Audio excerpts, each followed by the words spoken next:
Saat ini, perpustakaan di Indonesia semakin modern dan semakin banyak warga yang datang. Pada tahun 2009, pengunjungnya meningkat 3 kali lipat dibandingkan tahun 2008. Ini adalah perpustakaan-perpustakaan di ibu kota Jakarta. Pengelolaannya telah berubah, semakin profesional dan berteknologi tinggi. Gambaran perpustakaan mulai berubah. Dari tempat membosankan menjadi nyaman dan menarik bagi para pencari informasi bermutu. Belum pernah terjadi sebelumnya. Perpustakaan Indonesia berkembang semaju sekarang. Siapa orang-orang yang menjalankan perpustakaan yang semakin modern ini? Mereka disebut pustakawan. Profesi ini unik, mereka mengelola informasi yang ada di perpustakaan. Pustakawan menguasai ilmu khusus, yaitu ilmu perpustakaan serta teknologi informasi dan komunikasi. Tati Ridowati adalah salah satunya. Setelah lulus dari jurusan ilmu perpustakaan, ia bekerja di bagian layanan perpustakaan perguruan tinggi. Kerja di perpustakaan itu kita semakin banyak bertambah ilmu karena koleksi di perpustakaan itu kan beraneka ragam. Sekarang perpustakaan dibuat senyaman mungkin supaya orang tertarik datang ke perpustakaan, betah di perpustakaan, kemudian bisa mengakses segala macam informasi di perpustakaan. Tati membantu pemustaka, sebutan bagi pengguna perpustakaan untuk menemukan informasi dalam waktu yang singkat. Layanan mahasiswa itu banyak yang harus kita layani. Mahasiswa itu bisa dalam satu hari bisa sampai 500 sampai 1000 orang yang datang ke perpustakaan dan itu harus kita layani. Judul, pengarang, kita klik ini, ya. Dan dari subjek. Ini kan disesuaikan dengan tugasnya. Pustakawan masa kini seperti Tati melayani pemustaka secara intensif dan personal. Ini adalah pustakawan Billy Perdana. Ia juga bekerja di bagian layanan.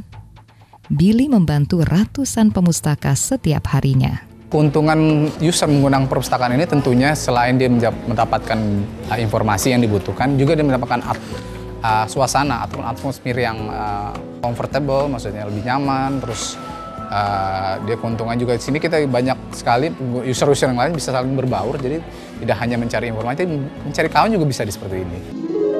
Bantuan intensif dari Billy telah menghemat waktu para pemustaka.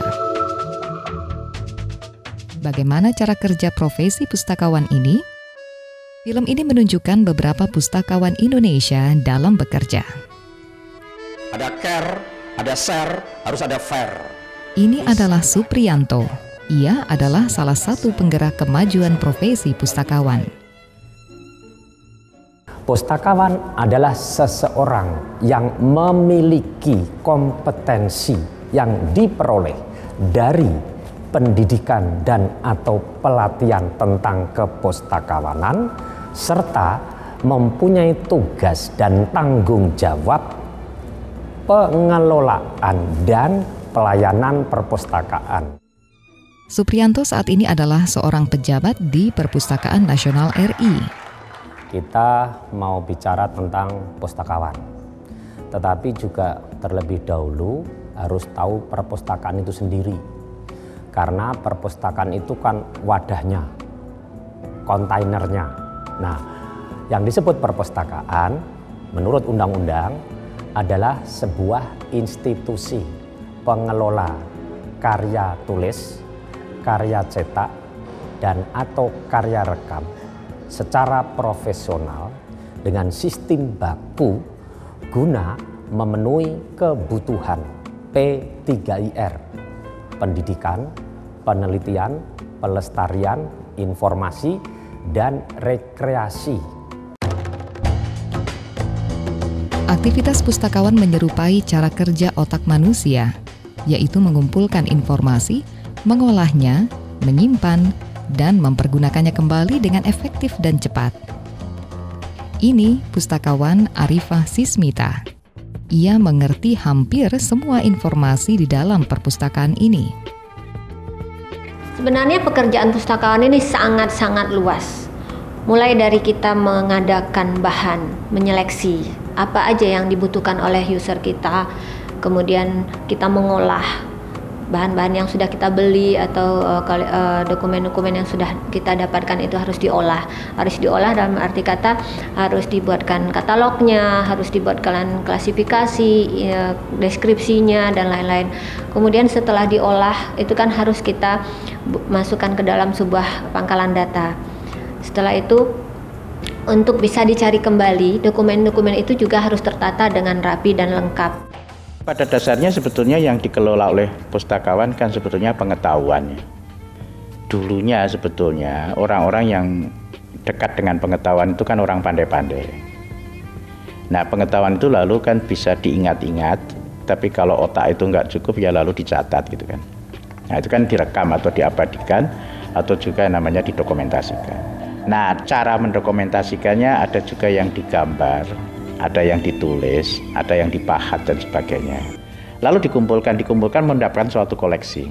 Jadi kumpulan dari pengetahuan-pengetahuan terakam tadi yang lalu didayagunakan.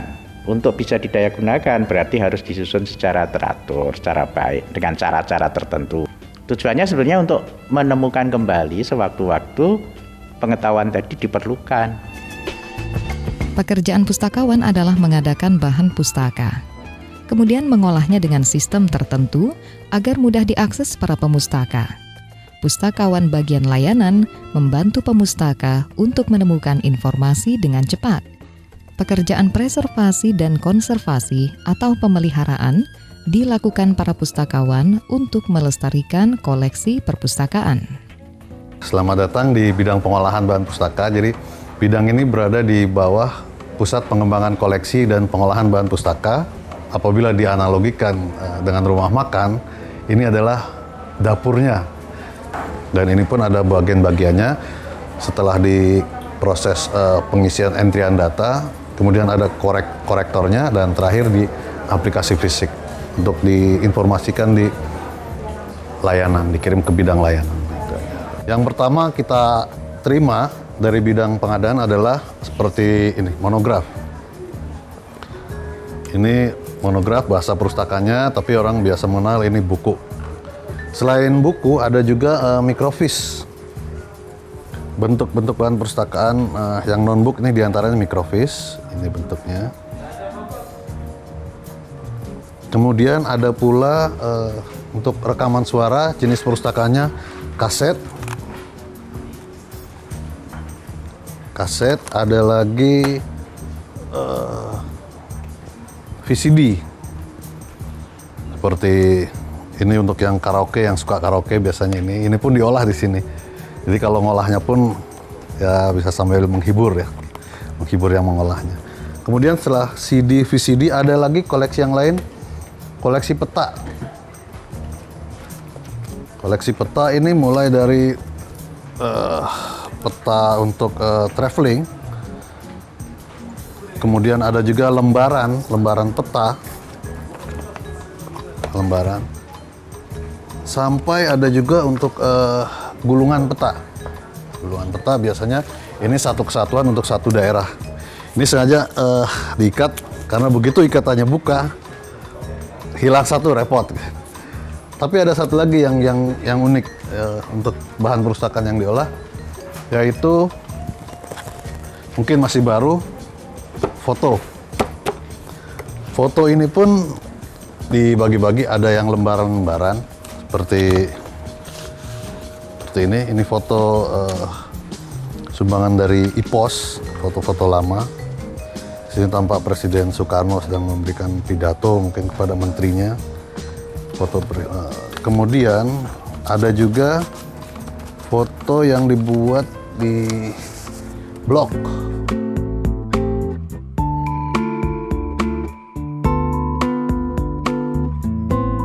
Ini biasanya diberikan untuk pemustaka atau biasa disimpan di ruang pajang ya biasanya. Kataloger itu mengerjakan deskripsinya, jadi melihat misalnya buku itu, jadi deskripsi fisiknya ya, halamannya, judulnya dan sebagainya. Classifier itu menentukan subjeknya, menentukan subjek dan kelas. Nah, kemudian di korektor ini mengkoreksi, memvalidasi apakah buku ini sudah layak untuk dilayankan, pelayanan ya, katalognya sudah bisa ditelusur dengan benar atau tidak.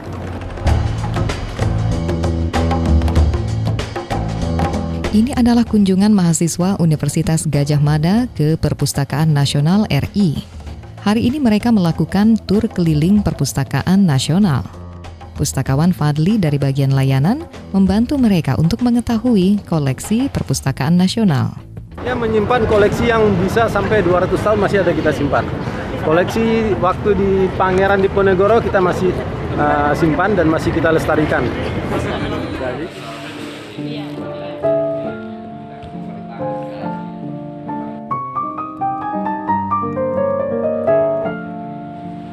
Ini adalah ruangan perawatan perbaikan bahan pustaka. Jadi kalau bahan pustaka tersebut rusak fisiknya dan kita ingin mengembalikan kondisi itu menjadi utuh kembali, di tempat kami ini bengkelnya. Seperti kita lihat di sini, ini ada peta. Peta ini adalah peta koleksi Perpustakaan Nasional RI yang sudah rusak, dibawa ke tempat kami untuk fisiknya dikembalikan menjadi utuh kembali. Pencucian ini gunanya untuk menghilangkan debu-debunya supaya tidak melekat kuat pada kertas. Kami angkat, kami pindahkan ke dalam larutan. Ini namanya larutan kalium permanganat atau biasa kami sebut PK. Berfungsi untuk mengikat kotoran yang ada pada kertas.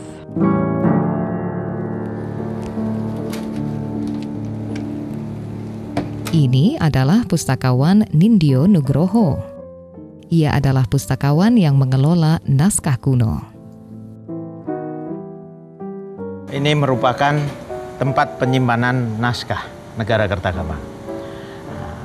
Perlu diketahui bahwa negara Kertagama suatu karya pujangga besar dari Majapahit, yaitu karya Prapanca, Empu Prapanca, yang akhir abad 15. Itu kemudian salinannya dibawa ke Lombok, disimpan di Pura Cakranegara. Ini naskahnya menggunakan aksara Bali dan berbahasa Bali bercampur dengan Jawa kuno. Panjangnya kira-kira 40 cm, sekitar 40 cm. Ini ya kira-kira 2 cm lebih. Pada tanggal 23 Mei 2008, naskah negara Kertagama ini telah diakui UNESCO sebagai Memory of the World atau Ingatan Dunia. Lukisan-lukisan ini menggambarkan kehidupan sehari-hari di Indonesia masa kolonial pada abad 18. Pelukisnya adalah Johannes Rach, seorang seniman Denmark yang bekerja sebagai mayor tentara VOC. Johannes Rach tinggal di Batavia pada tahun 1762 sampai meninggal tahun 1783. Terdapat 270 lukisan Rach yang tersebar di seluruh dunia. Indonesia memiliki koleksi terbesarnya, yaitu 202 lukisan. Koleksi Johannes Rach ini kan sudah ratusan tahun, jadi kita tidak boleh sembarangan dengan tangan telanjang untuk menyentuhnya, jadi harus memakai sarung tangan. Pustakawan Yeri Nurita mengelola sumber-sumber asli yang tak ternilai harganya ini. Penggambaran situasi Stadhuis ya, Stadhuis itu artinya balai kota. Sekarang peruntukannya berbeda, sudah alih fungsi menjadi Museum Sejarah Jakarta. Ini gedungnya, tapi masyarakat lebih mengenalnya sebagai Museum Fathahillah karena dia berlokasi di Taman Fathahillah. Di sini kita bisa lihat bagaimana Belanda ketika berkuasa di Indonesia.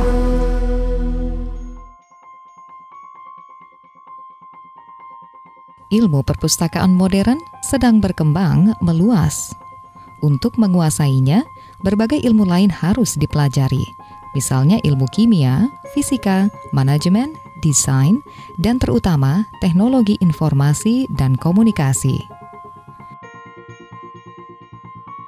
Luki Wijayanti adalah dosen S2 jurusan ilmu perpustakaan. Pustakawan itu tidak hanya mengelola buku. Yang dikelola adalah isinya. Dan isinya adalah informasi. Kita bisa dikuasai orang hanya karena orang itu menguasai informasi mengenai kita. Kita ingin semua budaya kita itu terekam, kita simpan, dan kita sampaikan kepada anak didik kita pass on pada anak generasi berikutnya supaya mereka tahu bahwa nenek moyang kita atau kita juga punya pengetahuan-pengetahuan yang bermanfaat. Contoh yang sangat sepele adalah mengenai arsitektur bangunan Indonesia.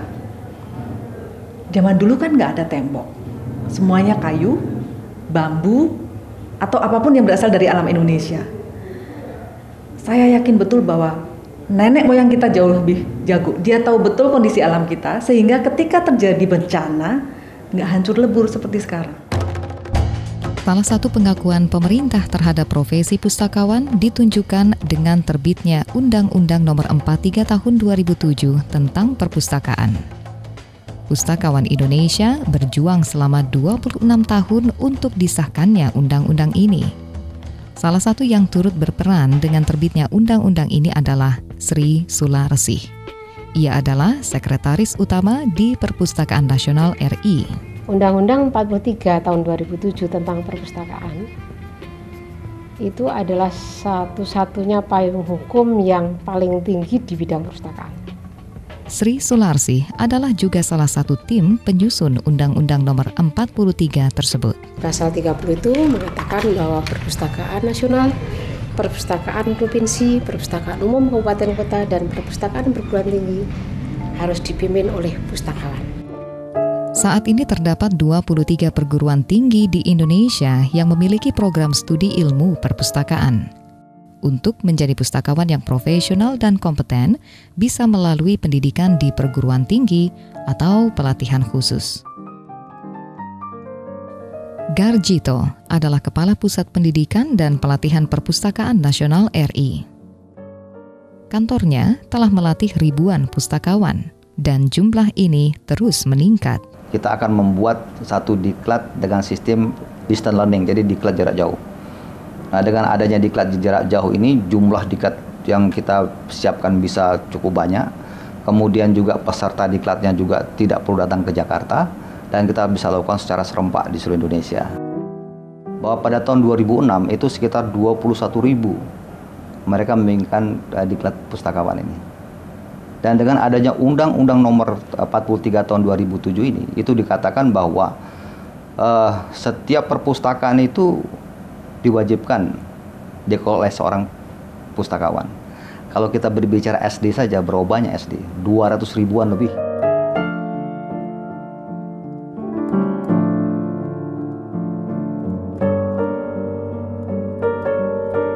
Kita mesti membentuk yang namanya perpustakaan kelas dunia, world class library kita. Artinya kita pengen melihat bahwa perpustakaan itu bisa punya daya saing. Karena kita punya 14 sekolah perpustakaan Indonesia nih. Jadi artinya orang nggak perlu keluar negeri lah untuk ambil S2, cukup sini aja. Di UI Jakarta, Yeni Budi Rahman memilih profesi pustakawan sebagai pilihan pertama cita-citanya. Selama saya duduk di bangku kuliah di jurusan ilmu perpustakaan, saya diajari bagaimana saya bisa menjadi seorang profesional untuk dapat mengelola dan merawat informasi sehingga dapat menyajikannya sesuai dengan kebutuhan pengguna. Sebagian besar pustakawan Indonesia saat mereka masih remaja tidak bercita-cita sebagai pustakawan karena profesi ini belum dikenal pada saat itu. Namun sekarang, mereka yang sebelumnya tidak berminat menjadi pustakawan pun justru kemudian sangat menikmati profesi ini. Pertama, saya tidak pernah bercita-cita menjadi pustakawan, tapi setelah saya terjun di dalamnya, ternyata saya sangat mencintai bekerja di perpustakaan, karena ternyata perpustakaan itu tempat gudang ilmu. Hari ini Ratna Ningsih dan koleganya, Surya Mansyur, dikukuhkan sebagai pustakawan utama. Ini adalah jenjang tertinggi profesi pustakawan.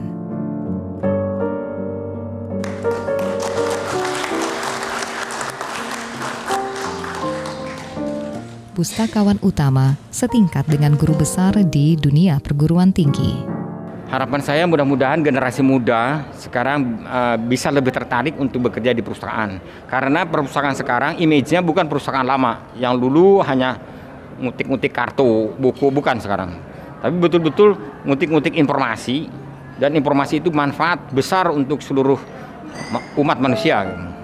Pengukuhan pustakawan utama merupakan penghargaan prestasi tertinggi seorang pustakawan.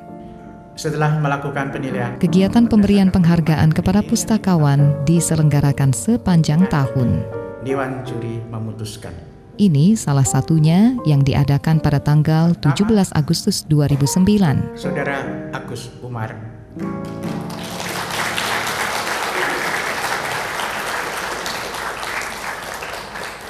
Mewakili Provinsi Daerah Khusus Ibu Kota Jakarta.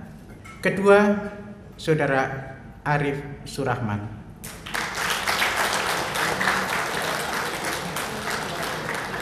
Mewakili Provinsi Daerah Istimewa Yogyakarta. Acara ini adalah penganugerahan untuk pustakawan berprestasi terbaik tingkat nasional. Mereka ataupun teman-teman yang berprestasi terbaik ini tetap mempertahankan prestasi terbaiknya di daerah masing-masing. Perpustakaan Nasional RI memelopori peningkatan karir pustakawan berbasis pada kompetensinya. Setiap tahun Perpustakaan Nasional mengadakan lomba pustakawan berprestasi tingkat nasional, maka setiap tahun juga di provinsi mereka mengadakan untuk dipilih ke tingkat nasional. Saat ini, pustakawan adalah profesi yang lebih diminati dan dihargai. Pemerintah Indonesia juga